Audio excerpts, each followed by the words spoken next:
आज हम लेकर आ गए आपके लिए मैकेनिकल प्रॉपर्टीज ऑफ फ्लूइड्स का लेक्चर नंबर 4। और आज हम एक बहुत ही इंटरेस्टिंग क्वेश्चन यहां से देखने जा रहे हैं।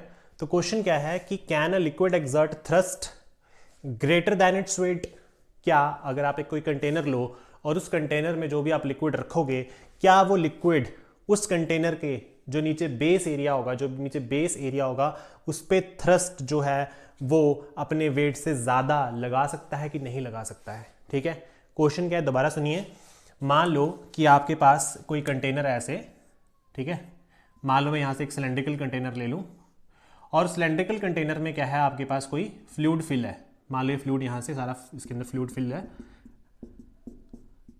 तो अगर बेटा इसके अंदर फ्लूइड फिल होगा तो आप मान लीजिए कि ये जो फ्लूइड है ये नीचे इस कंटेनर का जो एरिया ऑफ क्रॉस सेक्शन है, जो इस कंटेनर का एरिया ऑफ क्रॉस सेक्शन मान लो ए है, तो इस एरिया ऑफ क्रॉस सेक्शन पे उस फ्लूइड का नीचे की तरफ वेट लग रहा होगा बेटा W is equal to M G. और मान लो कि यहाँ से यहाँ तक इसकी हाइट कितनी है बेटा, h हाइट है। कितनी हाइट है इसकी, h हाइट है। मैं यहाँ पे कोई इस लिक्विड के अंदर मैं कोई लिक्विड कॉलम यहाँ मान के नहीं चल रहा हूँ, जैसे हम सिलेंड्रिकल कॉलम लेते थे, ये क्यूबिकल कॉलम, तो वो मैं नहीं ले रहा हूँ। मैं सिंपल कह रहा हूँ कि इसका वेट जो है नीचे mg लग रहा होगा। सिंपल सी बात है, ठीक है।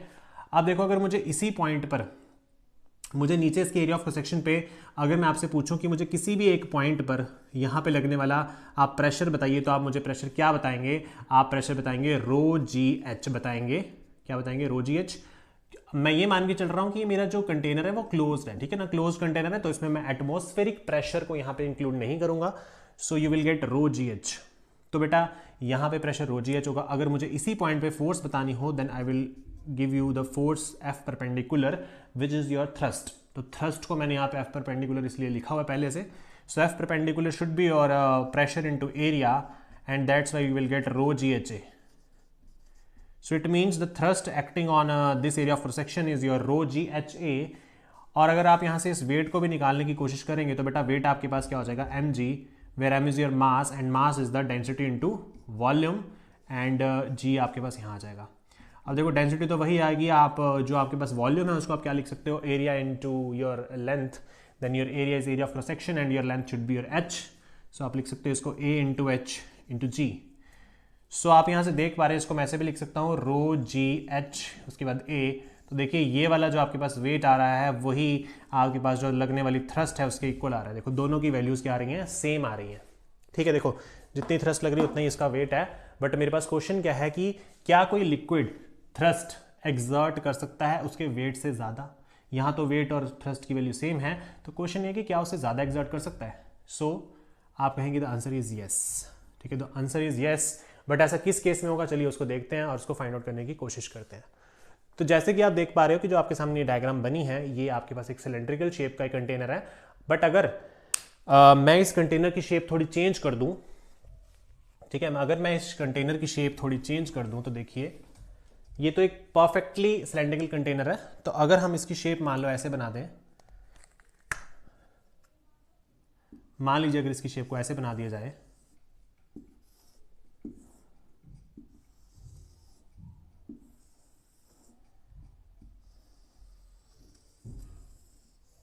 ठीक है, मान लीजिए मैं इसकी शेप को ऐसे बना दूं इस तरीके से,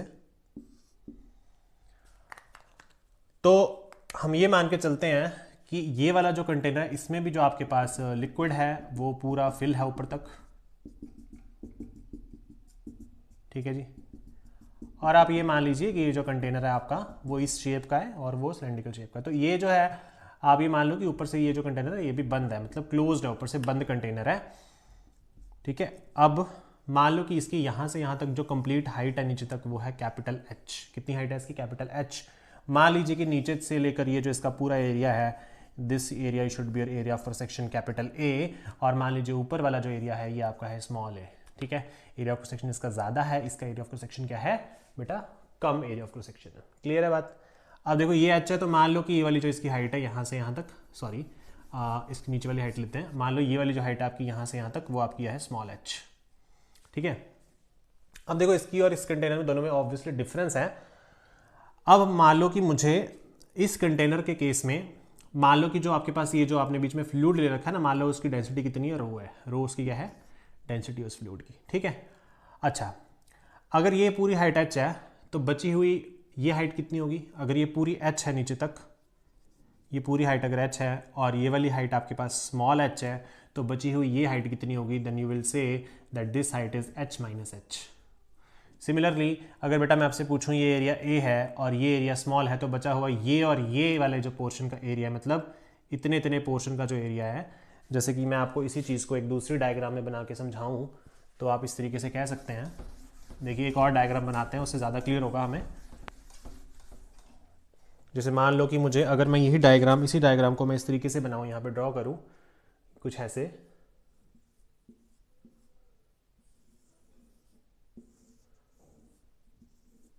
ये देखिए। तो बेटा ये वाला मैंने पोर्शन जो था वो मैंने ऐसे बना दिया है, ठीक है। और इसकी आप थोड़ी सी यहाँ से जो इसकी चौड़ाई है उसको कम ले सकते हो, ठीक है। इसे मान लो इसको थोड़ा कम कर देते हैं, यहाँ से ऐसे और यहाँ से ऐसे, ठीक है। अब थोड़ा सिमिलर हो गया, सेम हो गया, ठीक है ना। तो देखो अगर ऐसे है तो मान लो कि आपके पास ये वाली फिगर ये ऊपर वाली और नीचे वाला ये इस तरीके से मैंने शो कर दिया इसमें। अब अगर ये हाइट आपके पास पूरी h है, यहाँ से यहाँ तक अगर ये हाइट आपके पास पूरी h है बेटा, तो बेटा ये वाली हाइट कितनी है आपके पास? हो जाएगी h माइनस एच, क्योंकि ये वाली हाइट कितनी है बेटा? ये वाली हाइट आपके पास स्मॉल h। क्लियर है बात बेटा? ठीक है।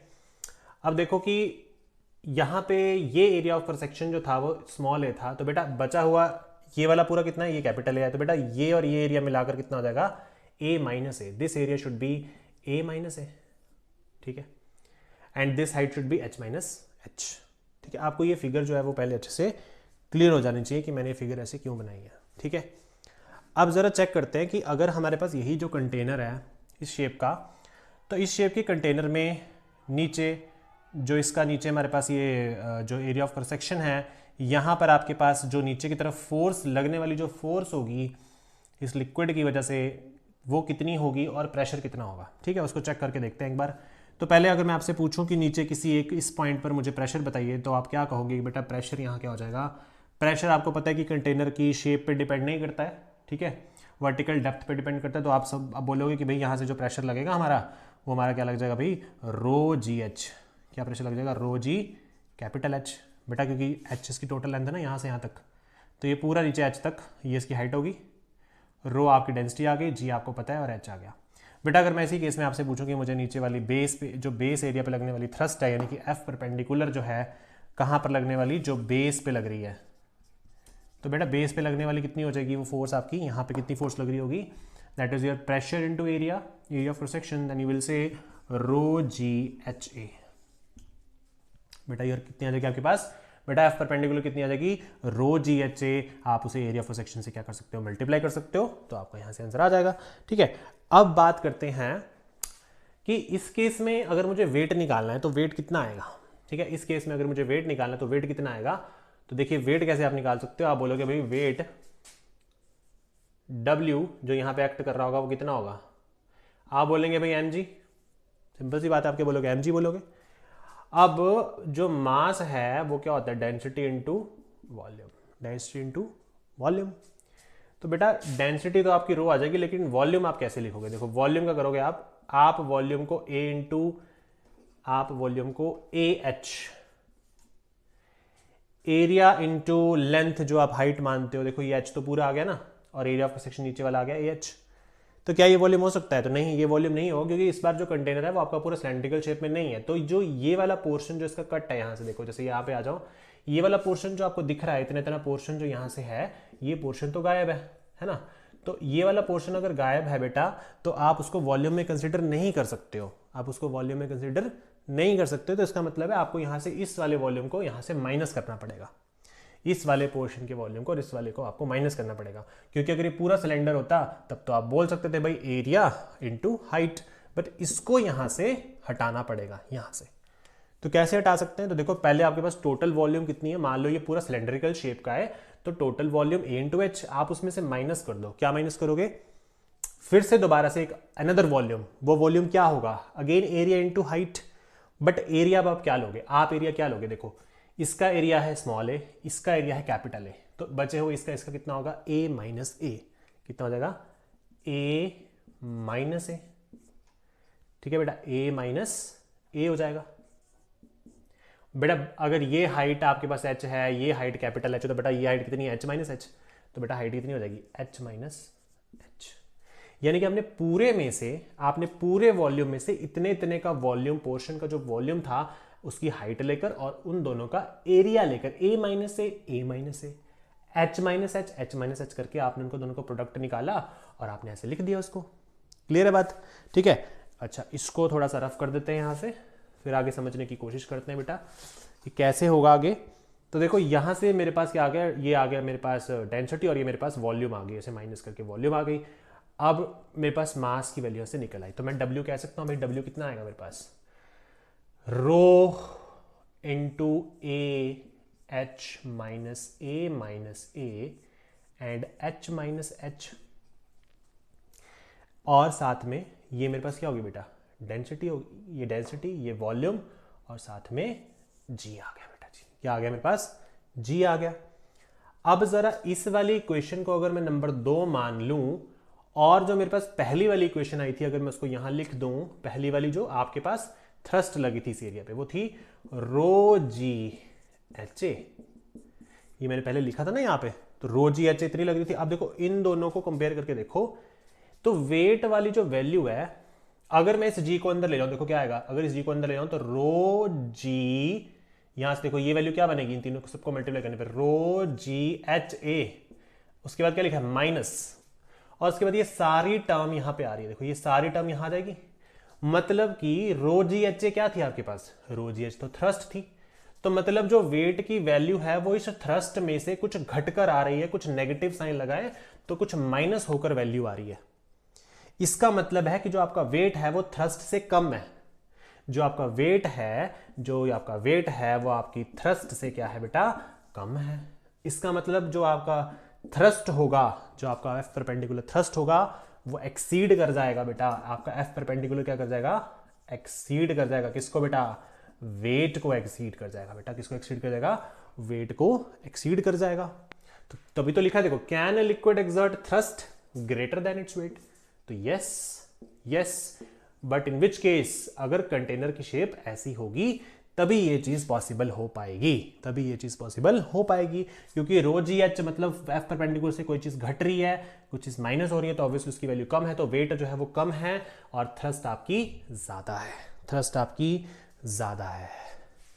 तो आई होप आपको ये बात यहां से क्लियर हो गई होगी कि हमने ये चीज यहां पे कैसे सॉल्व की। सो इसीलिए जो है लिक्विड वो अपनी जो थ्रस्ट है वो अपने वेट से भी ज्यादा एग्जर्ट कर सकता है, बट वो डिपेंड करता है कि कंटेनर की शेप अगर ऐसी होगी तब।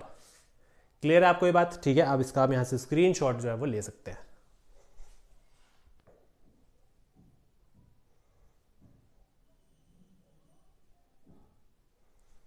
तो आई होप आपने इसका स्क्रीनशॉट ले लिया होगा। ठीक है, तो गाइज जो यहाँ पे नीचे इक्वेशन लिखी है ना, ये W is equal to rho ji H A, इसको मैं यहाँ लिख देता हूँ ऊपर, शायद विजिबल नहीं होगा, तो मैं इसको यहाँ लिख रहा हूँ W is equal to rho ji H A. ये आपकी इक्वेशन नंबर 2 जो हमने मानी थी ना, वो ये थी। हमने क्या किया, हमने इसमें से कुछ माइनस किया ना, यहाँ पे देखो माइनस की कुछ क्वांटिटी, तो ये आपकी इक्वेशन नंबर 2 थी, यहाँ पे जो नीचे लिखा है ना ये था। ठीक है, देखो रो ए एच और ये जी अंदर गया तो बन गया रो जी एच ए, वो ये लिखा, माइनस का माइनस यहां लगाया, और जो बची हुई ये क्वांटिटी पूरी है ए माइनस और एच माइनस वो यहां आ गई। मतलब कि ये फोर्स थी आपके पास, ये तो एफ परपेंडिकुलर है, तो एफ परपेंडिकुलर मतलब थ्रस्ट में से कुछ माइनस हो रहा है, कुछ घट रहा है। इसका मतलब अगर कुछ घट रहा है तो आपका जो है, जो आपका वेट है वो आपका कम है, इस फोर्स से कुछ कम है, मतलब लेस है। तो इसीलिए हमने ये चीज यहां से सॉल्व कर दी। ठीक है, आई होप आपको ये मेरी बात यहां से क्लियर हो गई होगी। तो बहुत ही बढ़िया कंसेप्ट था, आई होप आपको ये समझ आ गया होगा। इसी के साथ हम आगे बढ़ते हैं और अपना जो नेक्स्ट टॉपिक है उसको लेते हैं।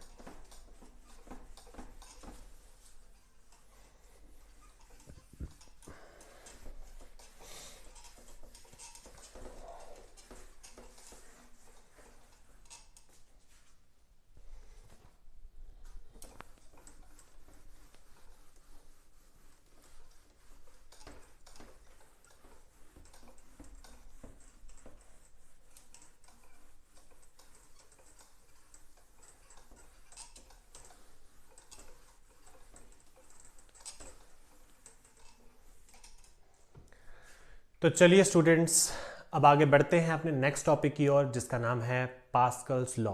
तो कई स्टूडेंट्स को पास्कल्स लॉ आता होगा, पहले से उन्होंने पढ़ा होगा, तो हम एक बार डिस्कस कर लेते हैं पहले पास्कल्स लॉ, फिर उसके बाद इसकी कुछ एप्लीकेशंस होंगी जिसको हम आगे सॉल्व कर लेंगे।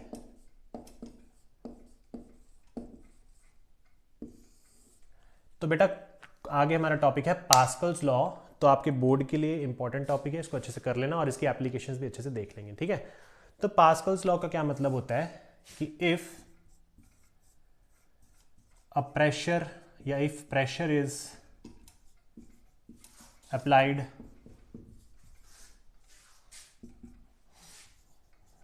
across one end of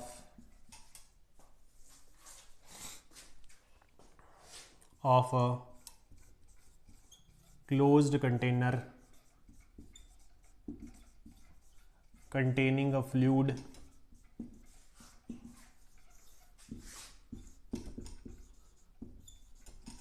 then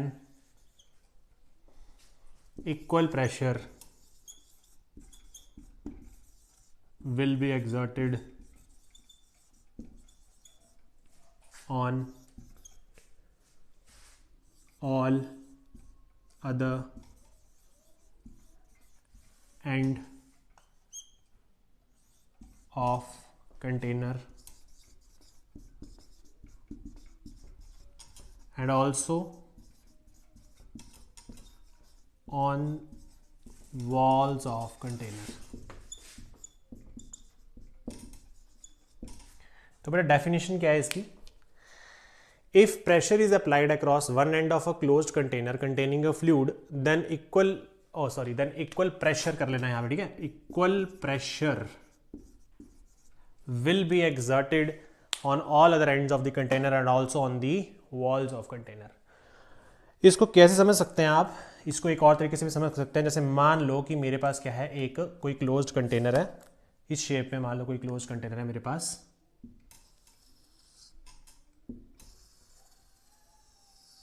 ठीक है। मान लो इस शेप में क्लोज कंटेनर, यहाँ पे क्या है मेरे पास कुछ पिस्टन्स लगी हुई हैं, ठीक है। मान लीजिए कि यहाँ पे क्या लगी है, कुछ पिस्टन्स जो है वो लगी हुई हैं।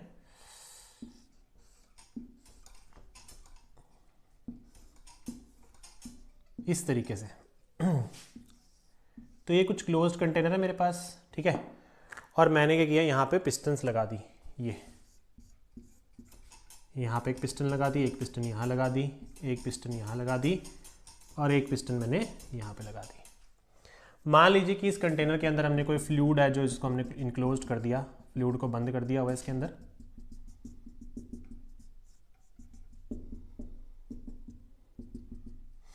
मान लीजिए बेटा ये इसका जो आपके पास एरिया ऑफ क्रॉस सेक्शन है वो A1 है, इसका मान लीजिए A2 है, इसका मान लीजिए A3 है, इसका मान लीजिए A4 है। मान लो यहाँ पे फोर्स लग रही है F1, यहाँ फोर्स लग रही है F2, यहाँ पे फोर्स लग रही है F3 and this force should be F4, ठीक है। तो अगर हम इसमें इसको इन पिस्टन्स को नाम दे, जैसे मान लो ये A पिस्टन है, ये B पिस्टन है, ये C पिस्टन है और ये D पिस्टन है आपकी, ऐसे अलग अलग पिस्टन्स को अगर हम नाम दे दें, तो कहने का मतलब है कि हमने इस टाइप का जो कोई क्लोज कंटेनर ले रखा है तो उसके अंदर फ्लूइड फिल है।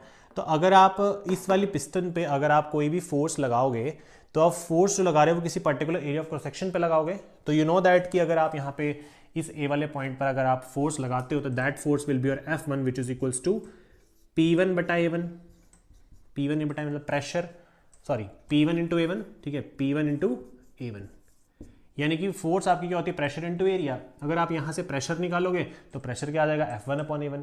तो अगर मान लो आपने ए वाले फेस के ऊपर, मतलब अगर आपने ए वाले फेस पे आपने इतनी फोर्स लगाई तो वो क्या हो जाएगा, प्रेशर इनटू एरिया के बराबर। अब जब यहाँ से आप फोर्स लगाओगे तो ये पिस्टन अंदर की तरफ गई, देखो मान लो इस पिस्टन अंदर की तरफ यहाँ तक पहुंची है, मान लो इतना डिस्टेंस इसने यहाँ से कवर किया, तो बेटा जितना डिस्टेंस ये पिस्टन अंदर गई उतने ही डिस्टेंस पर, उतनी ही दूरी पर ये वाली पिस्टन्स फिर क्या हो जाएंगी, बाहर की तरफ शिफ्ट हो जाएंगी, ऐसे यहाँ से ऐसे, यहाँ से ऐसे और यहाँ से ऐसे। मतलब कि जो आपने ऐसे फोर्स लगाई तो ऑब्वियसली यहाँ से आपने प्रेशर एक्सर्ट किया। क्या एक्सर्ट किया आपने यहाँ से, आपने यहाँ से प्रेशर एक्सर्ट किया, ठीक है। आपने क्या किया, यहाँ से प्रेशर एक्सर्ट किया। बेटा जितना प्रेशर आप यहाँ से लगाओगे जितना प्रेशर आप इस एंड से लगाओगे वही सेम प्रेशर, जितना प्रेशर आप इस एंड से लगाओगे वही सेम प्रेशर हर एक पिस्टन पे जाएगा, हर एक पिस्टन पे वो क्या हो जाएगा, ट्रांसमिट हो जाएगा। वो क्या हो जाएगा, हर एक पिस्टन पे ट्रांसमिट हो जाएगा। ठीक है, मैं यहां लिख रहा हूं हर एक पिस्टन पे क्या हो जाएगा बेटा, ट्रांसमिट हो जाएगा। बेटा अगर प्रेशर सेम प्रेशर ट्रांसमिट हो रहा है तो इसका मतलब है कि जो प्रेशर है वो अनडिमिनिश्ड ट्रांसमिट हुआ है। कैसे ट्रांसमिट हुआ है बेटा, अनडिमिनिश्ड ट्रांसमिट हुआ है, मतलब बिना घटे, बिना कोई वैल्यू घटे जो प्रेशर है वो इक्वली एग्जर्ट हुआ है हर एक पिस्टन में। जितनी पिस्टन ये नीचे आई उतनी ही पिस्टन ये बाहर जाएगी, उतनी पिस्टन ये बाहर जाएगी, उतनी ही पिस्टन ये नीचे जाएगी। ठीक है, तो same pressure will exert on all sides of the pistons and on all the area of cross sections. So that is called your Pascal's law, कि that if a pressure is applied across the one end and this is your end of a closed container, this is a closed container containing a fluid, yes it is containing a fluid, then equal pressure will be exerted on all the ends of the container and also on the walls of the container. बेटा container पे भी same pressure लगेगा और यहाँ पे भी same pressure लगेगा। So this is called your Pascal's law. This is called your Pascal's law. तो ये आपने यहां से जो है याद रखना है। बेटा अगर देखो एक और चीज, अगर यहां पे फोर्स लग रही है P1 बटा A1, कितनी फोर्स लग रही है P1 बटा A1, तो बेटा यहां से P1 क्या आ जाएगा, P1 आ जाएगा बेटा F1 बटा A1। कितना आ जाएगा, F1 बटा A1। बेटा अगर सब केसेस में अगर हर एक केस में आपका प्रेशर सेम है तो मतलब कि जो A वाले फेस का प्रेशर अगर ये है F1 अपॉन A1, तो P1 जो है बेटा वो सेकंड वाले में प्रेशर कितना हो जाएगा P2, थर्ड वाले में प्रेशर कितना हो जाएगा P3 और फोर्थ वाले प्रेशर कितना हो जाएगा बेटा P4। सारे प्रेशर क्या हो जाएंगे बेटा, सारे प्रेशर तो सेम है, तो मतलब P1 is equal to P2 is equal to P3 is equal to P4, और you can also write F1 by A1 is equals to F2 by A2 is equals to F3 by A3 is equals to F4 by A4 बेटा, F4 by A4। तो ये सारी forces per unit area of cross section बराबर है तो सारे pressure भी बराबर, तो अनडिमिनिश्ड प्रेशर हर एक बंद कंटेनर में हर एक वॉल्स पे जो है वो इक्वली जो है बिना अनडिमिनिश्ड, बिना उनकी वैल्यू खत्म हुए वो ट्रांसमिट हो जाते हैं। This is called your Pascal's law in a very simple language. I hope आपको ये चीज समझ आ गई होगी। जल्दी से यहां से स्क्रीनशॉट इसका ले लीजिए।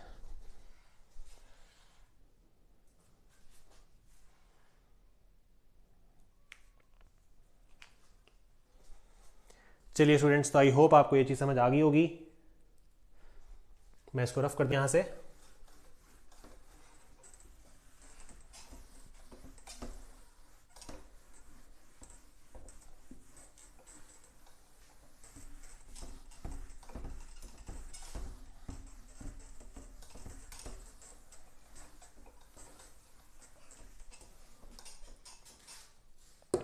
तो चलिए स्टूडेंट्स अब हम आगे बात करते हैं कि जो आपने पास्कल्स लॉ पढ़ा है क्या इस पास्कल्स लॉ की एप्लीकेशंस भी होंगी। तो यस, इसकी एप्लीकेशंस होंगी, और वो एप्लीकेशन कौन कौन सी होंगी हम उसी को यहाँ पे अब डिस्कस करने जा रहे हैं। तो जो पास्कल्स लॉ, इसकी इंपॉर्टेंस क्या है कि पास्कल्स लॉ आपके बहुत सारी चीज़ों में यूज़ होते हैं। जैसे कि अगर हम इसकी एप्लीकेशंस की बात करें बेटा, अगर हम इसकी एप्लीकेशंस की बात करें तो बेटा बहुत सारी इसकी एप्लीकेशंस हैं। जैसे फर्स्ट आज के जो लेक्चर में एप्लीकेशन डिस्कस करेंगे that is your hydraulic lift, that is your hydraulic lift. ठीक है बेटा, हाइड्रोलिक लिफ्ट ऐसे और भी हैं, हाइड्रोलिक लिफ्ट है, हाइड्रोलिक ब्रेक है, या जो डेंटिस्ट चेयर होती है एक वो हो गई। ठीक है, तो ऐसे बहुत सारी और भी बहुत सारी इसकी एग्जांपल्स जो डिस्कस करेंगे करके। आज के लेक्चर में हम एक ही ले रहे हैं, हाइड्रोलिक लिफ्ट, जिसकी फर्स्ट एप्लीकेशन है। बेटा हाइड्रोलिक लिफ्ट का मतलब क्या होता है कि जैसे आपने देखा होगा कई बार बहुत हैवी गाड़ियाँ जो होती हैं उनको उठाने के लिए क्या होता है कि एक हमारा जो फुट होता है, फुट पे एक हमारे पास एक तरीके टाइप की पिस्टन टाइप होता है, एक सिलेंडर होता है जिसको आप प्रेस करते हो तो गाड़ी जो है अपने आप दूसरी साइड से उठती जाती है। ठीक है, या आपने देखा होगा जैसे कुछ चेयर्स होती हैं, जैसे डेंटिस्ट चेयर होती है, वो अपने फुट से वो दबाता है पिस्टन टाइप एक सिलेंडर को और वो चेयर जो है वो ऊपर की तरफ उठती जाती है। ठीक है, तो उस तरीके का कुछ केस है यहाँ पे। तो मान लीजिए इसके लिए हम कैसे करेंगे, हाइड्रोलिक लिफ्ट में सपोज कीजिए कि आपके पास यहाँ पे दो सिलेंडर्स हैं, एक सिलेंडर का एरिया ऑफ क्रॉस सेक्शन ज़्यादा है और दूसरे सिलेंडर का एरिया ऑफ क्रॉस सेक्शन थोड़ा कम है। ठीक है, ऐसे मान लेते हैं। मान लीजिए कि यहाँ पे इस पे ये आपके पास पिस्टन यहाँ पे लगी है और एक इस पर आपके पास पिस्टन यहाँ लगी है। ये पिस्टन आपका कोई भी लोड उठाने के काम आएगा। यहाँ मैंने लिख दिया लोड, ठीक है। अब इसके अंदर फ्लूइड है, फिल क्या फ्लूइड है, क्या फील्ड है इसके अंदर, पूरा फ्लूइड जो है वो सारा इसके अंदर फील्ड है, ठीक है बेटा। इसके अंदर सारा फ्लूइड जो है वो फिल है अंदर तक। बेटा मान लो कि इसका एरिया ऑफ सेक्शन कितना है A1, इसका एरिया ऑफ सेक्शन मान लो A2, ठीक है। मान लो आपने यहाँ पे फोर्स लगाई F1 और मान लो यहाँ पे ऊपर की तरफ फोर्स लगी F2, ठीक है। इतनी बात क्लियर है। तो मैंने के लिए यहाँ पे 2 सिलेंडर्स ले लिए इस तरीके से। एग्जांपल है कि हम कैसे बड़े बड़े हैवी व्हीकल्स को हाइड्रोलिक लिफ्ट की मदद से मशीनों को उठा लेते हैं, ठीक है। तो जैसे मान लो 2 केसेस इसके एरिया ऑफ सेक्शन जो है मेरे पास इतनी बात मेरे को पता है कि जो A2 है इस केस में वो मेरा बड़ा है A1 से, वो आपको दिखने में ही लग रहा है। अब मान लो कि मैं यहाँ पे अगर फोर्स अप्लाई करूँगा, यहाँ पे अगर मैं फोर्स अप्लाई करूँगा तो बेटा फोर्स अप्लाई करने पर क्या होगा कि अच्छा एक सेकेंड, इसका जो लेवल है वो थोड़ा ऊपर करके लेते हैं ना, इसको थोड़ा ऊपर करके बनाते हैं। ये इसको हम ऐसे बनाते हैं थोड़ा, देखो हम इसको ऐसे बनाते हैं यहाँ पे ऐसे, ये ठीक है। तो मान लो इसकी आपके पास F1 है, ये आपके पास क्या है A1 है। तो मान लो कि अगर मैं यहाँ पे कोई फोर्स अप्लाई करूँ, इस वाली पिस्टन पे कोई भी फोर्स अप्लाई करूँ तो कोई ना कोई प्रेशर यहाँ पे बनेगा। तो बेटा इसका जो मेरे पास यहाँ से जो मेरे पास फोर्स मैं नीचे लगाऊंगा वो फोर्स मेरे पास कितनी आ जाएगी, वो फोर्स मेरे पास आ जाएगी F1 is equal to pressure A into area A1। बेटा ये वैल्यू आएगी, देखो F1 is equal to PA1। बेटा यहाँ पे जो प्रेशर होगा, इस पॉइंट पर जो प्रेशर होगा वही प्रेशर तो यहाँ पे भी लगेगा। क्यों? क्योंकि हमने पढ़ा है कि जो पास्कल्स लॉ है वो क्या कहता है कि अगर आप एक पॉइंट पर प्रेशर लगाओगे तो वही प्रेशर इक्वली ट्रांसमिट हो जाता है हर किसी कंटेनर की हर एक पॉइंट पर, और अनडिमिनिश्ड ट्रांसमिट होता है, बिना खत्म हुए ट्रांसमिट हो जाता है कंटेनर की दूसरी साइड पर भी। तो बेटा जो प्रेशर यहाँ वही प्रेशर यहाँ हो जाएगा।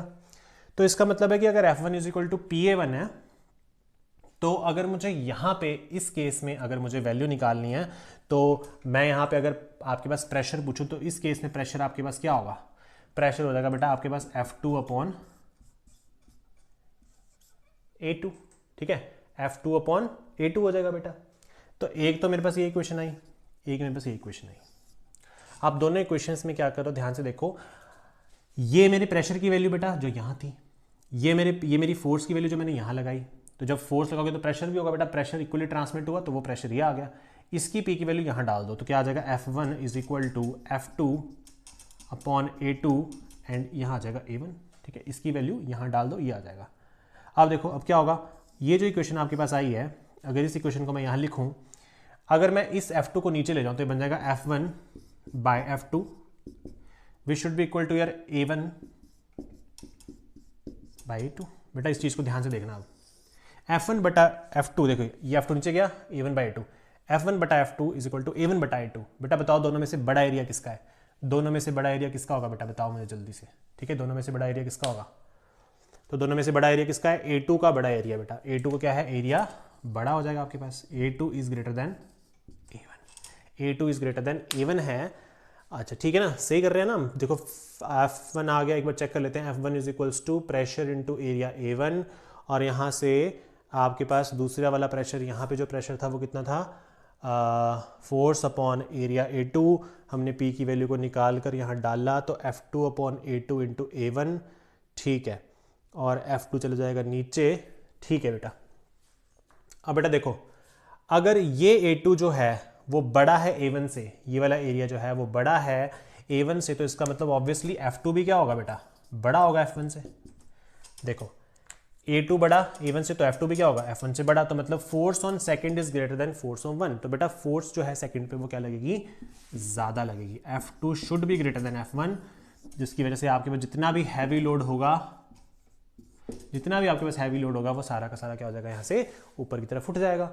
तो अगर मैं यहाँ पे फोर्स मैंने लगाई है, F1 फोर्स लगाई है, तो F2 फोर्स ज़्यादा हो जाएगी, F2 फोर्स बढ़ जाएगी और आपका लोड इजीली उठ जाएगा। वो हमने कैसे प्रूव किया, वो हमने इसके इस रिलेशन से प्रूव कर दिया है कि अगर A2 बड़ा है बेटा, हमने यहाँ माना था, तो अगर A2 बड़ा तो F2 भी F1 से क्या हो जाएगा बड़ा। तो मतलब यहाँ पे फोर्स ज़्यादा, अगर आप कम फोर्स लगाओगे तो यहाँ पे ज़्यादा फोर्स लगेगी और ऑटोमेटिकली आपका जो हैवी से हैवी लोड है वो यहाँ से उठ जाएगा। तो आई होप आपको ये जो चीज़ें हैं यहाँ पे कुछ काफ़ी चीज़ें क्लियर हुई होंगी और आपको ये लेक्चर जो है वो समझ आ गया होगा। अगर किसी को कोई चीज़ में डाउट है तो प्लीज़ मुझे कमेंट सेक्शन में ज़रूर बताना। तो स्टूडेंट्स, आप इस चैनल को सब्सक्राइब कीजिए, लाइक कीजिए और अपने और भी फ्रेंड्स के साथ शेयर कीजिए। Thank you so much.